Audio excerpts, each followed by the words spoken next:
Please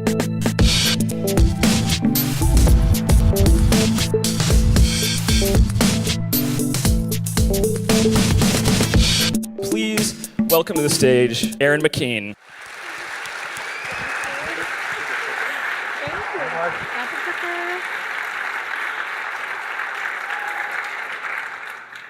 Hey, y'all, good morning.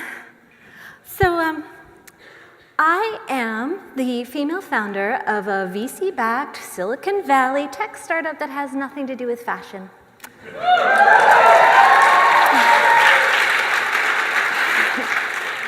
Yeah, sometimes I don't believe I exist either.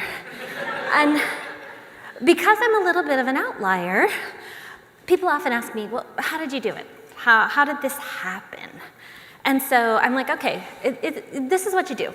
First, you should become an expert in a field that produces mundane objects in an arcane way.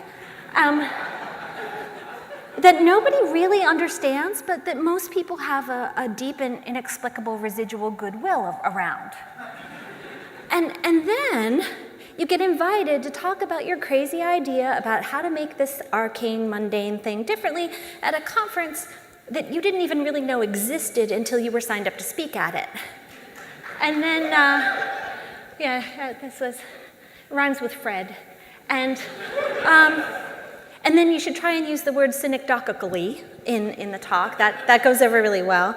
And then you should make sure, on your checklist, that there is an iconoclastic investor in the audience who really actually loves your field and who is immediately convinced by your talk, and by immediately I mean comes up to meet you after you get off stage, takes you out to lunch that day, that you should really work on your idea full time. And he spends the next year convincing you to start a company. That's 3 simple steps. And so when I tell people that, they're all like, maybe I'll learn to code. So now you're saying okay, Erin, that's nice and all, but I distinctly heard you say VC-backed, and isn't XOXO all about independent creators? I mean, somebody's texting the Andes right now going, there has been a terrible mistake. And in case you're wondering, the collective noun is an enthusiasm of Andes.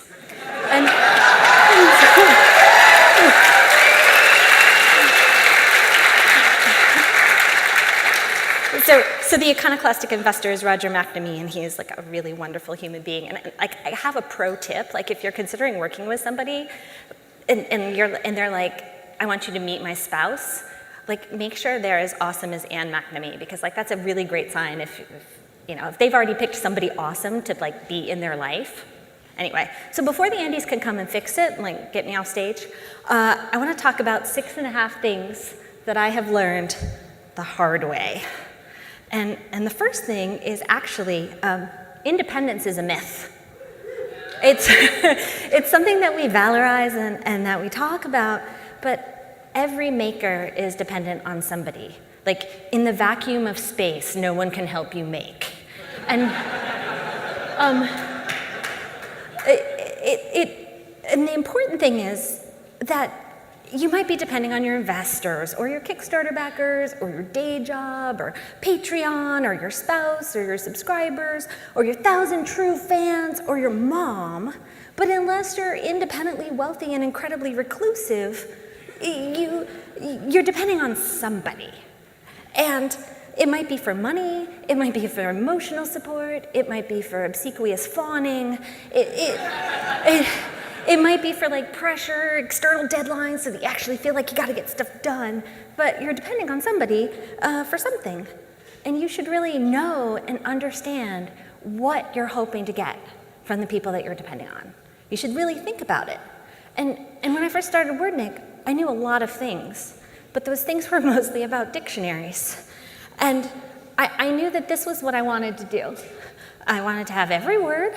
I wanted meaning to be represented by usage. And yes, I wanted every word, every single word. And if you want to argue with this thesis, please feel free to come and talk to me at the party tonight, tell me that some words are just not worth it, but I should warn you that I don't drink, and if we argue about this and you're drunk and I'm sober, I'm gonna win. But the good thing is that if you're drunk enough, you won't remember losing the argument. But this is really, really what I wanted to do, because I truly believe that quantity has a quality all of its own. Evidently, according to the internet, Stalin also believed this, but it's true. Like, I thought that if we could get every word, that it would transcend being just a dictionary, and it would become something that I wasn't really going to be able to predict. But that meant that there were some serious things that I really didn't know about. Like, for example, this Quora question. Yes, how does Wordnik make money? The sheer amount of data and traffic that the site has to deal with leaves me wonder, what's Wordnik's business model? So of course, this is the answer that I put up.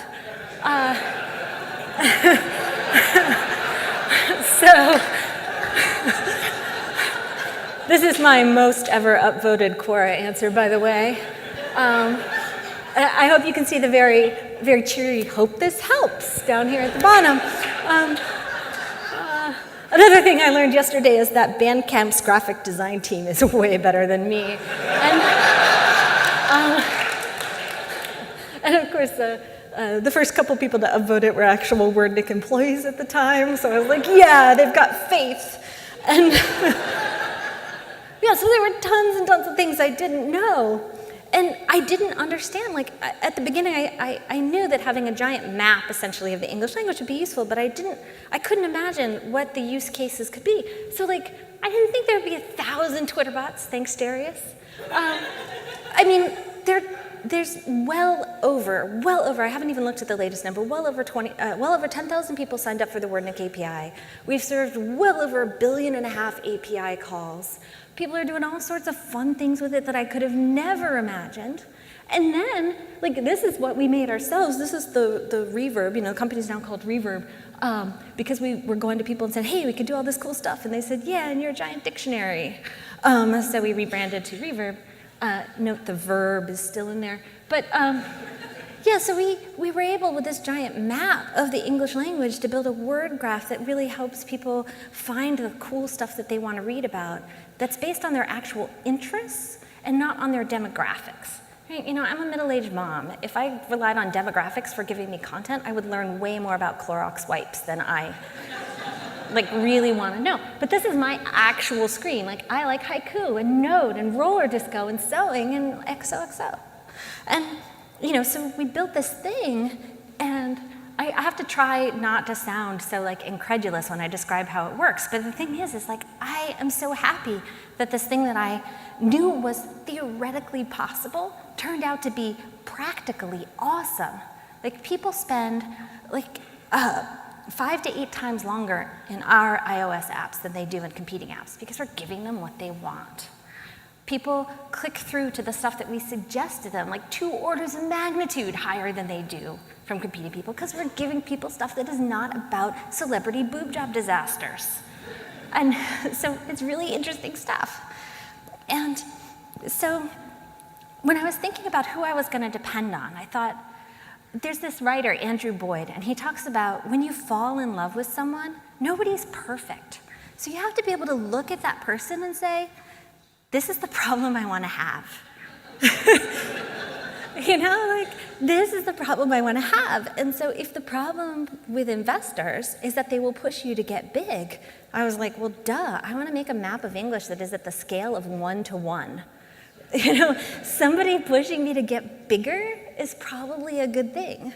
So when you pick the people that you're going to depend on, the most important thing to think about is, do they have the same goals that you do? And will they push you to be better? And I think one of the other things I've learned the hard way, in a way that everybody can be better, is you have to admit your bias. And for the non-sewing people, that's something called bias tape. And it took me a really long time to admit that I have a pretty dangerous bias. And that is, my mental image of a competent person is someone who has has really strong opinions. I really like to work with people who have strong opinions. So why is this dangerous? So,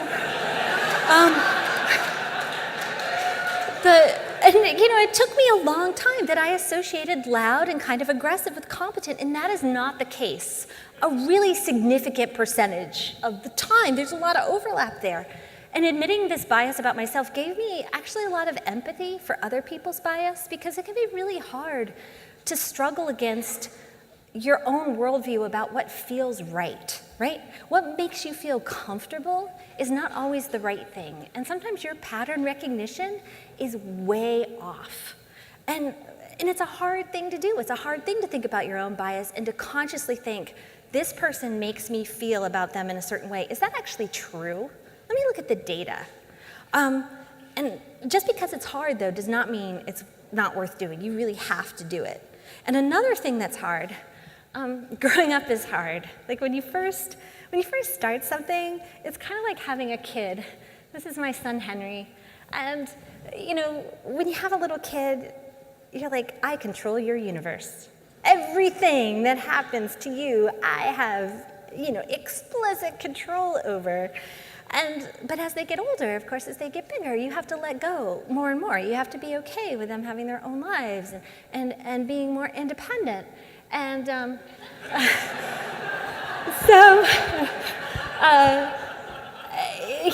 my son Henry gave me permission to use this photo, but only because his hero Hank Green was here. So thanks, Hank. He's 14 now. And I feel like it's hard to remember sometimes that something that can't have a life without you is actually a parasite, right? You really want things to be independent, to grow, to not need your hand on the wheel at all times. And again, just like parenting, there have been a lot of days where I'm like, I am so bad at this, like really, really terrible. And every time that I feel useless and incompetent and ignorant, and I dream of running away to Portland where I can write artisanal JavaScript and work on my second novel, I try to remember, really the only way out is through. The only way out is through. If I woke up tomorrow and I stopped doing the thing that I love doing, I would regret it the rest of my life. It doesn't matter how hard it is. It doesn't matter how stupid I feel. It doesn't matter how stupid other people tell me I am. I am just going to do it every single day. And if I'm having a bad day, if I'm trapped in a miasma of fear and uncertainty and doubt, this is what you'll hear me muttering under my breath. It's a little scary, actually. I try not to do it on public transit. The only way out is through. And I tell myself, if I learned one thing in a day, if I learned one new thing in a day, then it's an okay day, it's not a wasted day, even if it's something stupid like Baconados are skewers of bacon-wrapped jalapeno cheese balls. That was something I learned on August the 13th, and learned it through reading in our app. And I was like, okay, I learned something today. Day's not a total waste. And I didn't eat any of those things. I just learned about them. I didn't have direct experience, which is new knowledge from observation and experience. This was only observation and inferring relationships between known things. Noogenesis. I learned this word while putting together this talk. So thank you to the person who suggested that particular word. And I feel like acknowledging when you've learned something new is important, because feeling incompetent is exhausting. It's really hard. Which means I also learned, and I think it's really important, to occasionally indulge in meaningless competence. And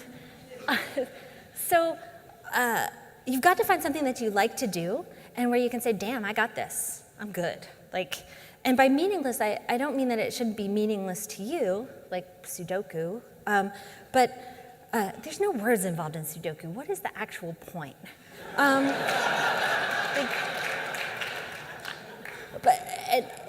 For me, I just think you should choose something where there are no real consequences if you screw it up. And for me, that's making dresses. And people often ask me if, I want to sew for other people, or I want to be a fashion designer, and haven't I ever thought of going on Project Runway, and wouldn't I want to create product patterns to sell? And I am like, hell no. Hell no, because that would turn my fun, escapist hobby into an actual job with people I would have to depend on and please and make happy and think about. And when I sew dresses now, I do it exclusively for myself. And now I can make a dress, and if nobody likes it, I'm like, yeah, too bad. Sorry, I like it. And I put the word occasionally here because I feel like you can totally overindulge in your meaningless competence hobby because you get that little rush, like you're pleased with something you made and you feel good and you're like, hey, I got this. And so let's just say I have a very extensive wardrobe. So I haven't really learned the occasionally part. I occasionally overindulge in meaningless competence. Unfortunately, like making and wearing goofy dresses has not really helped me overcome one criticism that I hear a lot. And I think a lot of women hear this criticism, and people like to tell me, you're too nice. You're really too nice. And so for a while, I practiced having a bitch face. And unfortunately, my attempts at bitch face were usually interpreted by people to think that that meant they should come up and ask me for $1. And so I was really bad at it. And I thought, okay, well, why am I trying to be meaner, to be sterner, to not be so nice? And so, but instead of fighting my natural inclination, I'm also a Southerner too. So I kind of reached back and thought into my ancestral knowledge and realized you can weaponize nice. That bunny will cut you. Yeah, I mean, it is possible to tell somebody to go to hell in a way that they look forward to the trip. But I feel like nice gets a bad rap because a lot of the people who tell you, oh, you're too nice, they have had lives where they've never really run into the situation of where they've asked somebody directly to do something and that person says no, right? They often have a lot of power, they have a lot of privilege, they have a life where they can just tell people to do stuff. And I feel like it's amazing how much more you can accomplish and how much faster you can move if you actually really listen to people, especially to their complaints or their problems. And sometimes just listening solves the problem. You know, there's this thing called rubber duck debugging where you're trying to tell your computer problem to somebody and they could be a rubber duck for all you care. It's just the process of talking about it solves the problem. And I feel like it's entirely possible to be empathetic to someone but not put their needs in front of your own, to not put their needs in front of the needs of the bigger organization. And you can be both nice and direct, and you can be both nice and ruthless. And nice does not mean doormat. I can nice you into an early grave if you piss me off fast enough.